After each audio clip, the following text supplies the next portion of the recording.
Well, good morning. That's just one opinion, but I'm really happy to be here with you. Honestly, I appreciate this invitation. Matt's not responsible for anything I say here today. That would be Barrett. I had Matt in class. Matt, do you remember what class that was? Was it Life of Christ or Gospel of John? Do you remember? I remember you took it twice. Not really. Not really. Well, I have 3 goals for you today. I want you to come away hopeful. Hopeful about your family, about your marriage. Secondly, I want to give you some ideas, and I want you to pick a couple or come up with your own. But I'd like you to, when you walk out the door today, I want you to be thinking, I'm going to attempt this and this. Pick 2 things. No more than 2. We don't go crazy here. Pick 2 things. You're going to say, I'm going to try this. And then I want to give us some theological foundation for family and relationship. First, I thought I'd introduce my family to you real quickly. Barrett knows a couple of these people. The young man on the far left is Alan. He's my middle. He's a software developer, lives in Nashville. Really, really good guy. I really like Alan a lot. My son Chris next to him leads a nonprofit that's leading the charge in the U.S. on food waste, an organization called refed.com. And he's 33 and just a wonderful guy, sharp, smart, way smarter than me. He's helping me a lot in my life. On the far right's Hannah, my youngest. She's also a software developer, lives in Denver. And Hannah embodies joy better than anybody I know. She gets up every day and it's not, hello, I'm Kimberly. It's not that. It's just that she thinks life is good and people ought to be loved and trusted. And if you speak bad about them, she's going to call you on it in a way that you go, you're right, thank you, and you don't get mad at her. But she's just a great human being. And their mother there, my wife Nita, passed away 2.5 years ago from breast cancer. She got it first in 2002, and then it came back in 2014. And she lived 21 months after that diagnosis. In the last weeks of her life, when it became clear that she wasn't going to live, I remember the day the doctor set the folder aside and said, we're in a new place now. And we said, what do you mean? He said, well, we need to think about quality. And when you hear those words from a doctor, a cancer doctor, then you think, okay, what are you talking about timeline? He said, well, maybe a month, 2 if we keep treating you. And she lived 7 weeks to the day. But when you get to that stage, you know, lots of things happen. But I remember in those days saying that I would rather be married to Nita 1 year more than to any other woman for 25 years. She was just an incredible human being. You have this list of maybe 9 or 10 qualities that you want in a spouse, and you hope you get maybe 7 of them. I got 19. She was just an incredible person, and I miss her very much every day. But that's my gang. And the next thing is kind of contributing to your hope, and it's the only 2 slides I brought. But so this next slide, just to remind you, I was so relieved when this occurred to me that the best people in the world, the best ones in history or now living, were all, without exception, reared by imperfect parents. Do you say reared or raised here? I understand you raise pigs, you rear children. That's what I was told. But so the best people in the whole world were reared by imperfect parents. Every one of them. There are no exceptions to that. So give yourself a break, okay? You're doing the best you can. And secondly, the best parents in the world reared imperfect children. And there are no exceptions to that. There are no exceptions to that. And I hope just those 2 kind of little observations will give you hope. Well, if you want to turn your notebooks to the page 6, is where these notes begin. We're not going to have time to do all that's here, but we'll kind of highlight some things. So first of all, what does God desire for all persons? He wants us to know Him. Jesus said, this is eternal life, to know the Father. And that know word is a relational word. It's not knowledge like, I know the score, or I know the temperature outside. It's a relational word. Number two, to realize our inherent value as God's children. The next one there says, in my notes it says letter B. Ross recommends the movie Searching for Bobby Fischer. Anybody seen that movie? It's an older movie, Searching for Bobby Fischer, but I highly, highly recommend it. It's based on a true story about Josh Waitzkin, who was a chess prodigy. And at first you think the movie's about chess. I've asked people, do you know this movie? Oh, it's about chess. No, it's not really about chess. There's a lot of chess in the movie. But I believe it's about parents and coaches who put pressure on children to perform well so that the parents and coaches look better. And it's a great film. David Elkind claims that childhood has a task to perform. That childhood, the period of life called childhood, has something to perform in a child's life. And if we rush that, if we put too much pressure on them and don't let them be children for a long enough time, it has some pretty bad effects. We want to communicate value to children, but we don't want to become helicopter parents or lawnmower parents. People that you go in front of your kid and knock all the barriers down. Okay? There's other ways to be. I think we're too much in this culture, a child-centered culture. It's too much. We don't want to give kids the idea that they're the center of the world for several reasons, one of which puts a lot of pressure on them. And then to contribute to the world, sure. Vocation means the word calling. The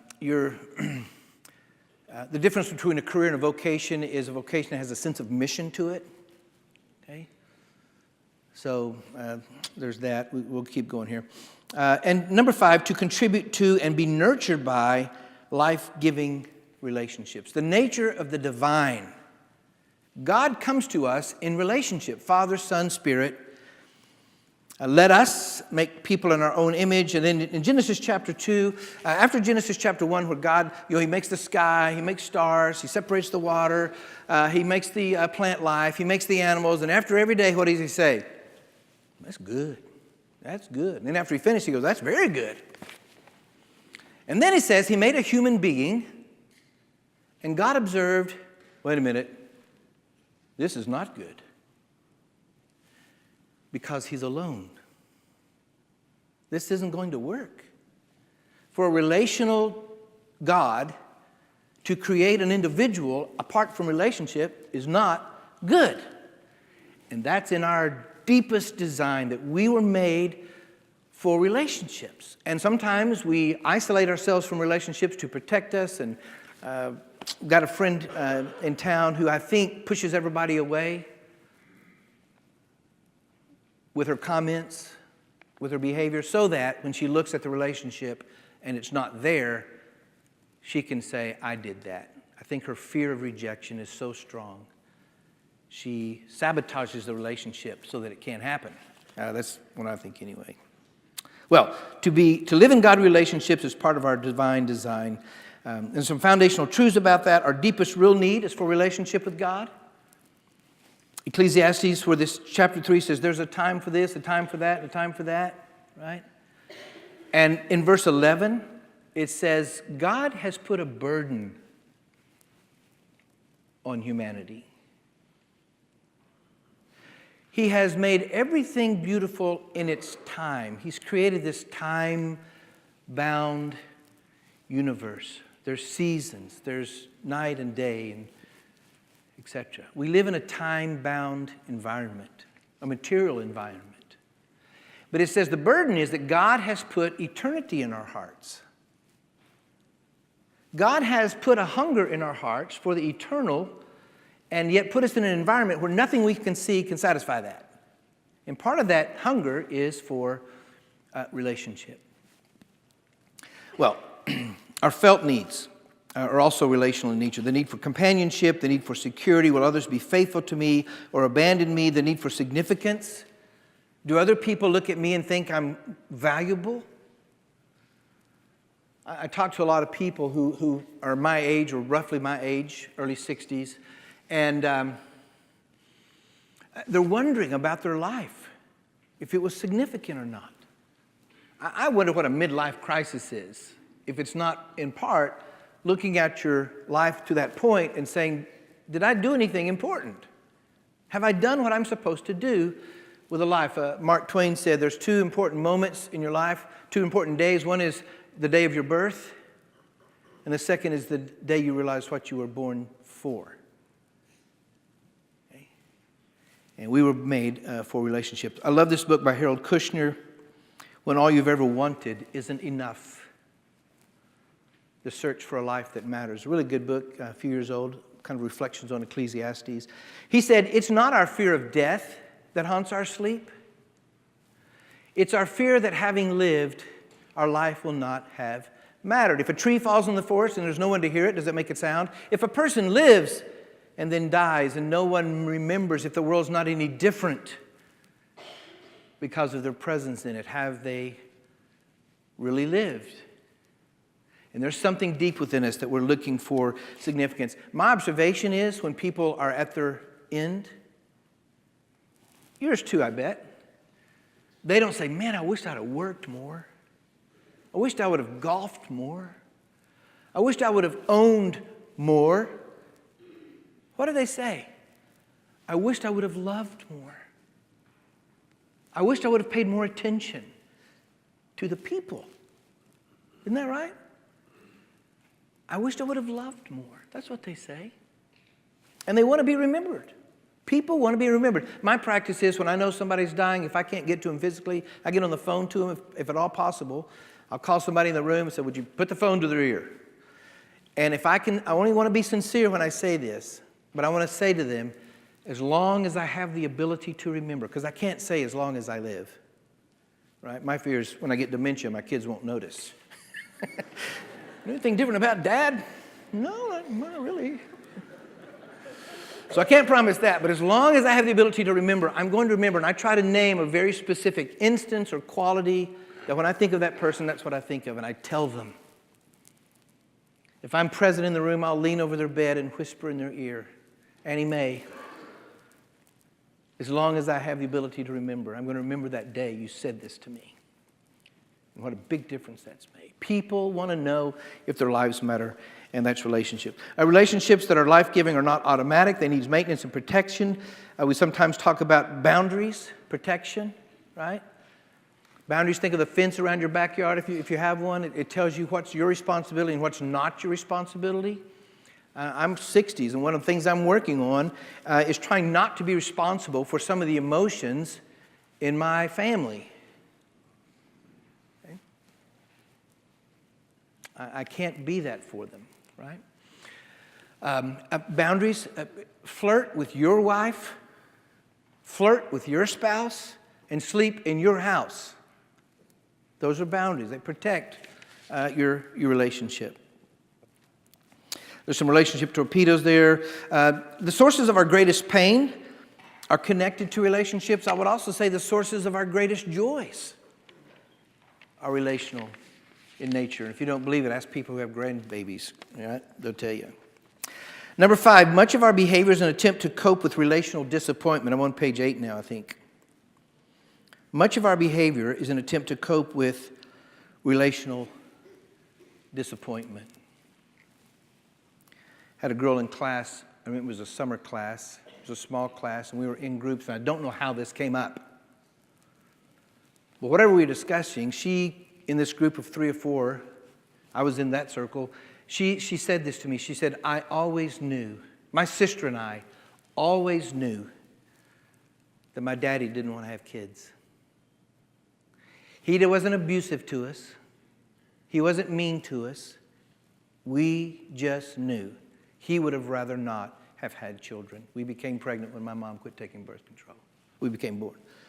She became born, pregnant, when she quit taking birth. I always knew. And she said, so I've spent a lot of my life in the back seat of automobiles with young men looking for the acknowledgement and the love that really I should have gotten from my daddy. It's a classic story. Much of our behavior is an attempt to cope with relational disappointment. Some people feel invisible. Some teens sometimes feel invisible to their parents. They don't feel significant. They don't feel noticed. They don't feel affirmed. Well, and you know, page 9, most parents will do anything for their kids, etc. So, number one, what do we learn to realize God's desire for us? These relational desires. It's in the family, of course. I'm fond of saying it seems that all people want to know and to be known.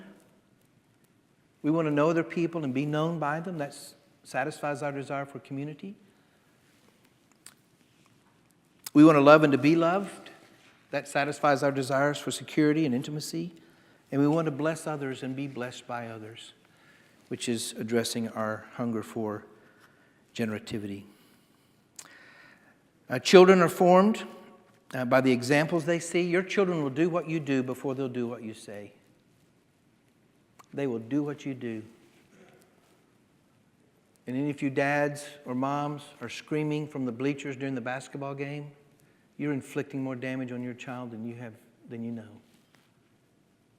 You're embarrassing them, whether they tell you that or not. But more importantly, you're sending signals about what's important and about how you conduct yourself. Okay? Children will do what they see before they'll do what you say. Other adults, in addition to their parents, teens need mentors to speak truth into their lives. I'm often at the table. Now that Nita's gone, I don't know if people think I'm more available for dinner or just need to be fed more. I noticed that Jesus went to dinner with the Pharisees, right? He got invited by a Pharisee in Luke 7, went to dinner, goes to dinner with the tax collectors, and I thought, man, that Jesus can relate to anybody. But Jesus was also a single man, and we never say no to any dinner invitation. So I'm often at the table of Joy and Emily Myers, and there are 5 girls, 13 down to 8-year-old twins. Joy's about 6'6", wears a mohawk, and we think we might be related. If you could imagine the resemblance. So the kids call me Uncle Ross. I love it. But I'm not at that dinner table for dinner. I love eating with them, but I want a voice in the lives of those kids. Not because Joy and Emily aren't sufficient parents. They are. I want to have a voice in the lives of children because children and teens need other adults, in addition to their parents, to speak truth into their lives, to mentor them, to love them. Sometimes you know this from your own childhood, right? You sometimes can't hear it from your parents. And so they need others as well. And then they need mature peers. And one of the values of Christian higher education and things like Aggies for Christ and things like that is that you see peers. I came to Harding as a freshman, and I mean the lights came on. I didn't know that you could be this way and be serious disciples of Jesus. Harding gave me permission, invited me, opened a door to me to what it meant to be a serious disciple of Jesus and what I call my safety net. Thursday night I spent in Dallas with the man that I was roommates with my sophomore year. He's had a profound influence on my life. His wife spoke at Nita's memorial. I'm going to England with Harding's international program in mid-February. The woman directing that program is one of their daughters. I've known her all her life. Okay? And if I fall on my face morally or in any other way, I suspect that'll be the first phone call. I need help. I've really messed up here. And I want to look up, when I fall, I want to look up and see Brent and Melita. That's what I want to see. So we need those kind of people in our lives. And then mature peers like them, they're my safety net. Boy, there's a young lady, I was thinking of, she wrote me, I guess, Thursday to ask me if I would be willing to be a reference for her for an organization, Denver Mission, that she wants to be an intern at this coming summer. I'm like, Sydney, you don't even have to ask. Of course I'll be glad to do that. I mean, Sydney's incredible. She comes from a town a couple hours away from Searcy to Harding, and all the other freshmen seem like they're wanting to know, how do you get involved in the organizations and the social clubs? You know what Sydney's asking? How do I get involved in Searcy? She is unbelievable as a human being and a disciple of Jesus. Unbelievable. She asked me if I'd do this reference for her. I said, sure. Just one favor. Marry my middle son. It's not a big deal, but just marry my middle son. All right. Well, let's go to some of these ideas, okay? What page are they on here? They're further back in your notes here. I don't know. Where are they? You see them? Oh, no, here they are. I've got them marked here. It's page 40, 39 and 40. I want us to go to page 40. I've picked out some. Page 40. Actually, let's start on page 50. I just want to highlight a couple of these Proverbs. Have you ever noticed reading the book of Proverbs how many things talk about how you relate to other people, including your family, but not just your family? And a lot of that has to do with your words and your tone. Your words and your tone. And folks, you've seen this, whether you've thought about it like this or not. Tone says as much as the words do. How you say a thing says as much or more than the words. I love you.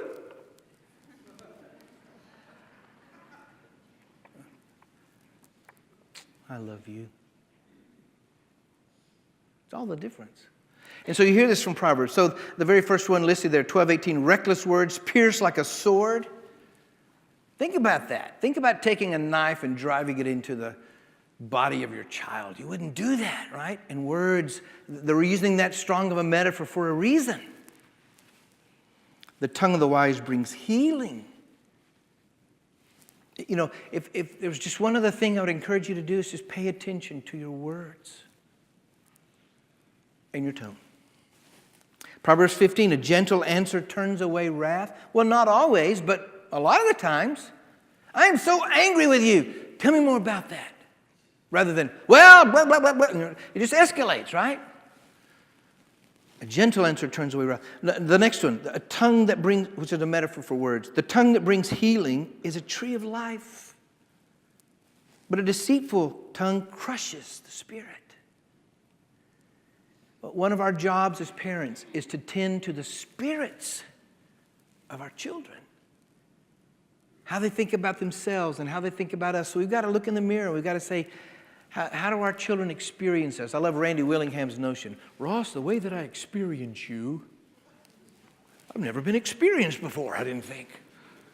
But what he's saying is that there's this, when we relate to each other, these are the signals I get from you.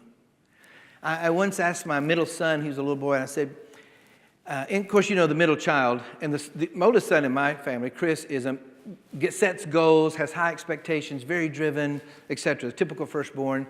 And Alan's much more fly under the radar, kind of typical middle child. And so one time I thought, how can I make sure that I'm paying sufficient attention to Alan? So I went to his bedside, and I said, and I thought about how I want to ask this question. I didn't want to say, Alan, am I a good dad or not? Because he doesn't know. It puts a lot of pressure on a kid, because I'm feeding him, right? He has to answer that a certain way. Alan, if I were a better father to you than I am now, what would be happening more often? And he knew the answer right away. You'd spend more time with me. What am I doing there? How are you experiencing me as a dad? How are you experiencing me as a husband? Nita, what are your love languages these days? If I were a better husband to you, say the next 5 years, if I were growing as a husband, coach me. What 3 things would you like to see more present in my life, our relationship?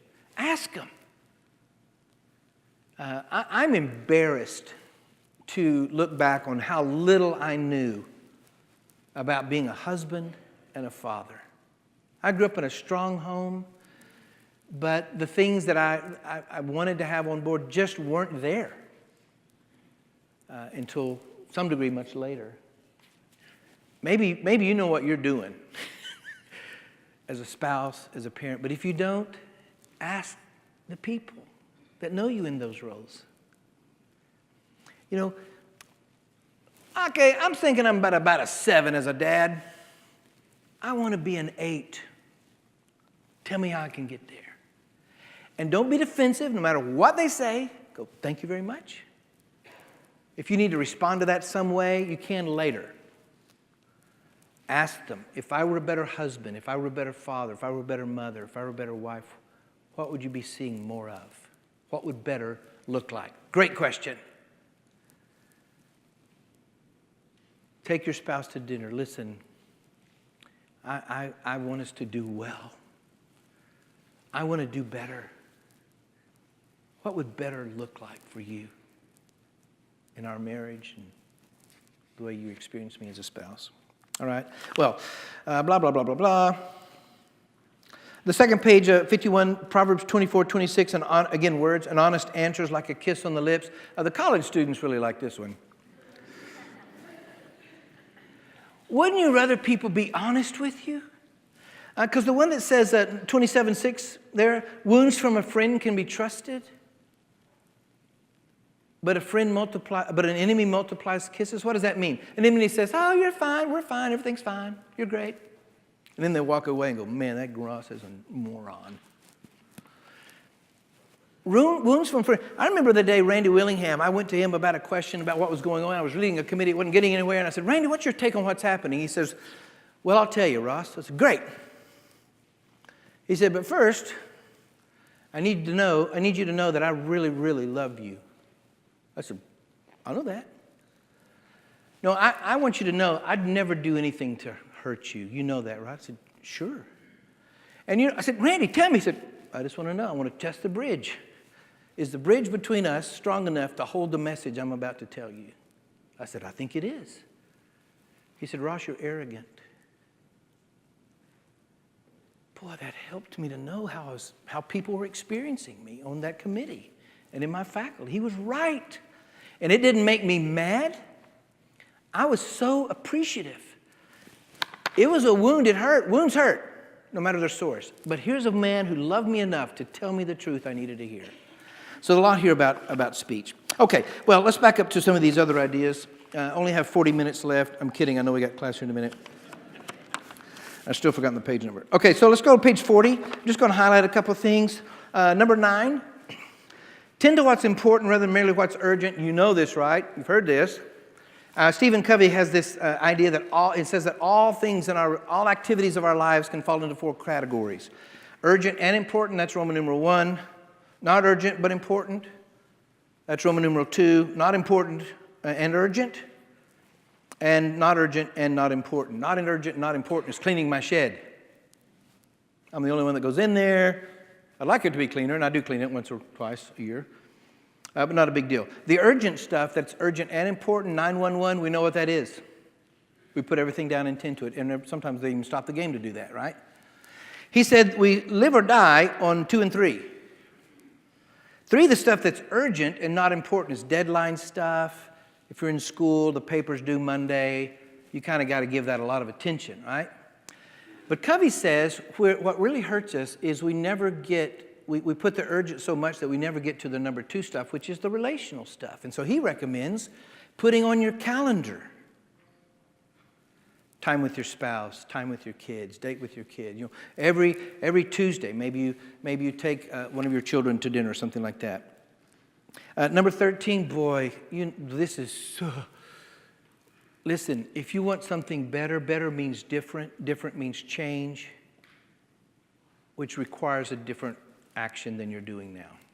You know, you've heard this so many. Insanity is doing the same thing over and over, expecting a different result. Nothing changes without new action. It doesn't. And maybe what I'm asking you to do today is think about what new action or actions could I begin practicing. And maybe it's just a question, what does better look like for us? Okay? But we have to have new action. Look at number 20. There's a TED Talk by Ben Zander. Anybody seen this one, The Power of Classical Music? It's kind of about a classical music, but not really. But he uses his really engaging TED Talk, the first 15 minutes of it, to talk about classical music and how really we all like classical music. We just don't know how to listen to it. And then at the end, he says some stuff that seems unrelated to me to classical music. But one of the things he says is that he says, I'm an orchestra director. And he said, I know my job is to bring out from people their gifts. That's my job. And he said, when I'm looking at the people around me, what I'm looking for is, are their eyes shining? Are their eyes shining? And if they are, then I know I'm onto something. Are the eyes of your children shining? Now, children are some tough things. They don't have to shine all the time, but I think it's a pretty cool thing. I'm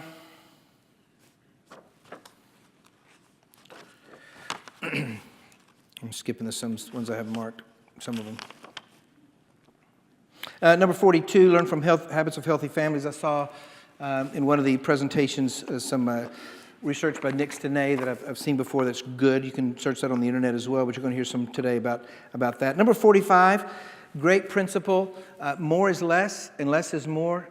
And I know I've just got a minute or two, yeah. More is less and less is more. What does that mean? Well, you know how, this is a little stereotypical, but you can reverse it. But you know how sometimes we talk about guys chasing girls or girls chasing guys? You know?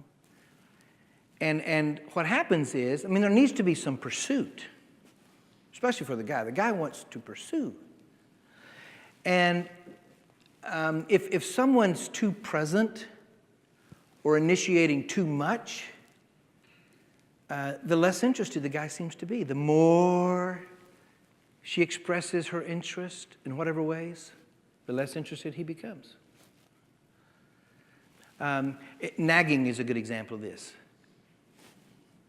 When are you going to get out there and finish the fence? Okay? The fence. And the more you get reminded of that, the less interested you are in doing it. It's kind of ironic. Yeah? We think that reminding them, he knows the fence needs finishing. Okay? I'm talking about my fence now. Okay.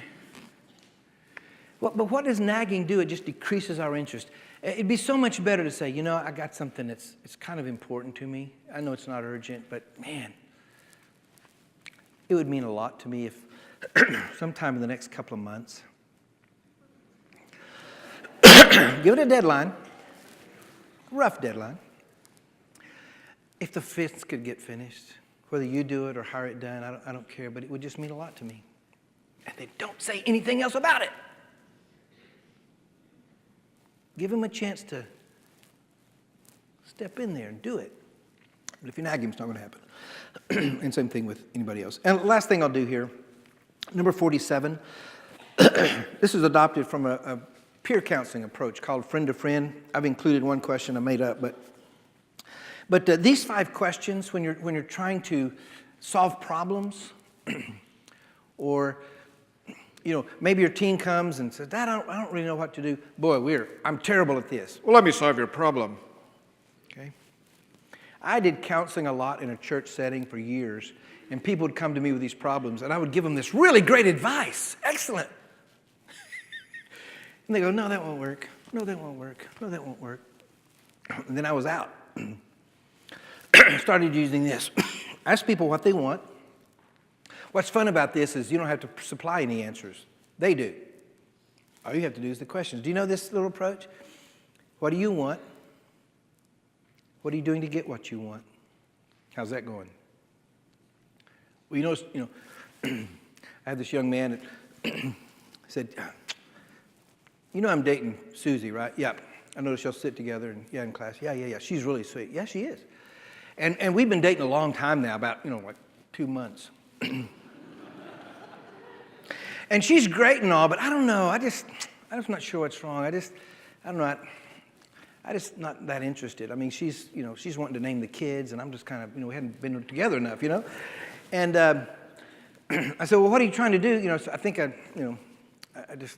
want to kind of discourage her. Well, what are you doing? Well, I'm insulting her mother, and that doesn't work. And I quit opening the door for her, and that doesn't work. I quit calling her. How'd that go? Well, that didn't work. Okay. Well, what do you need to do? Well, what I usually ask, how much longer could you do this? How much longer Well, I asked the feeling question. The feeling question is, you're going to be negative, right? Well, I'm frustrated, or I'm confused, or I'm scared. It's always negative. But then you ask, how much longer can you stand it? You're dating Susie, you've been dating 2 months now? Yeah, 2 months. Okay, well, it's January. What if you, let's imagine it's May, and you're still dating her, and it's finals week. Oh, wait, no, you got to be kidding. No, we got to do something sooner than that. Okay, well, next month's Valentine's Day. Maybe you could do, no, that would be awkward. And finally, you just keep going forward, and the person realizes, I got to do something soon. What is it you need to do? Well, I don't know. I was hoping you could tell me. Don't tell them. Because in the first 30 seconds, you need to have a talk with her and break up with her. Oh, no, that won't work. And then you're out. So you go back over it. Now, what is it you want? Susie, she's great. Yeah, but you're kind of losing interest. Yeah, I just think, nah. Well, and you've tried all these things, insulting her mother. Yeah, that didn't work. And it left you feeling sort of stuck. Yeah. Maybe you should just not do anything. Just let it go. Just leave it a while. Maybe in a couple of months. Well, what do you think you need to do? I guess I'm going to need to talk to her and break up with her. Don't go, yeah. Well, would that get you what you want? Yeah. That'd be kind of tough conversation. Yeah. Maybe you shouldn't have it. No, I got to have it. No, you shouldn't do it. Yeah, I should do it. When are you going to do it? This weekend. Would you tell me how it goes? You want to give them a picture of their life still being, in the world even after this conversation. They're going to live through it, so give them that. Well, a few ideas, and we'll do some more later, but I think we need to go to a break, yeah? The Lord bless you.